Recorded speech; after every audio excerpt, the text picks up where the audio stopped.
Hi, Dave. This is Michael. Right now is 2:12 Monday, June 8th, and I'm doing my week 5 video journal. So a little bit of thoughts. Like I'm at work right now, just walking out, but oops. Anyways. Sorry for the interruption. So yeah, like yesterday night on Sunday, my group and we went to Kelly O'Brien's and we went and tried to do an interview. Initially we were planning to do with the business owner, but we ended up just doing with just a server. But still very good conversations. Highlights from our conversations with her, Jessica, was that she was really much a crafts person. She's a student. She works full time. So very big time constraint for her and be able to use her time. She usually just tries to like make the most of it by staying home, doing her crafts. Knitting was a big thing for her. And when we were asking her some of the questions, trying to introduce SideQuest to her, we basically asked like, if you had unexpected free time, what would you use it with, right? For her, obviously just her hobbies, trying to do crafts, but she had mentioned the fact that if she could, she would also love to kind of like go out and do her crafts outside. So whether that's at a beach, at a comedy show, cafe, etc., trying to still do her craft, but at the same time just kind of like go outside and experience a little bit more. When we were talking about like some of the optionality of using SideQuest, like with her, she doesn't have that much time. She finds that it's when she does try to research and like things to do, like maybe some different projects to do, she would be scrolling on TikTok.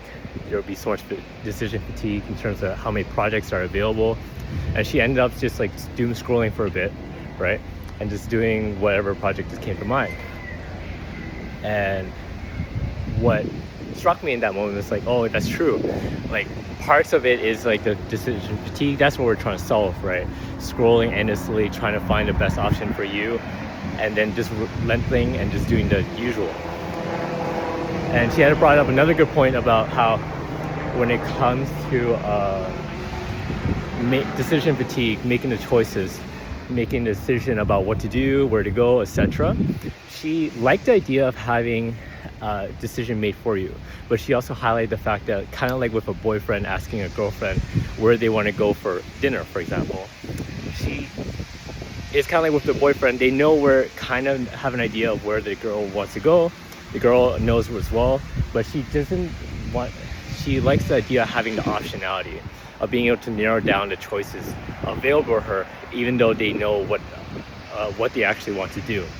And I think that's a cool addition that we could have with SideQuest, because it's like, it's true. Well, we want to solve decision fatigue, but decision fatigue is not necessarily like just 3 options, right? It's having multiple. And when we're highlighting the fact that like we're trying to help people make a decision about where to go, it's also taking away some of the ownership in terms of what they actually choose. So having some optionalities available, like 2 or 3, where they can narrow down what they actually want to do, would be a good addition to have for that circle of people, right? But also some other additional notes that we have from our meetings and our interviews that we did.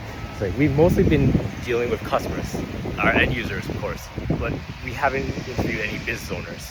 And having that kind of like more formal, I guess, interview, where we can ask some of the more in-depth questions, technical questions, perhaps in terms of like, okay, would this work for you? How would it make sense for you to adopt us as a service, etc. This is something that we plan to work on for the next 2 weeks. But other highlights from like the class would just be the assumptions that we had, the constraints we had. Some of it was kind of clarified when we had the interview with Jessica, but others ones we still had to delve more into, perhaps be more intentional with asking those questions. But leveling with her, because like when I was interviewing Jessica, for example, I find that I didn't want to make it a formal thing. She was just doing her job, trying not to take too much of her time, just open it up, like what do you want to do, what do you like to do the weekend, etc. But that's something we're going to be working on for the coming weeks. Michael signing off. Thank you.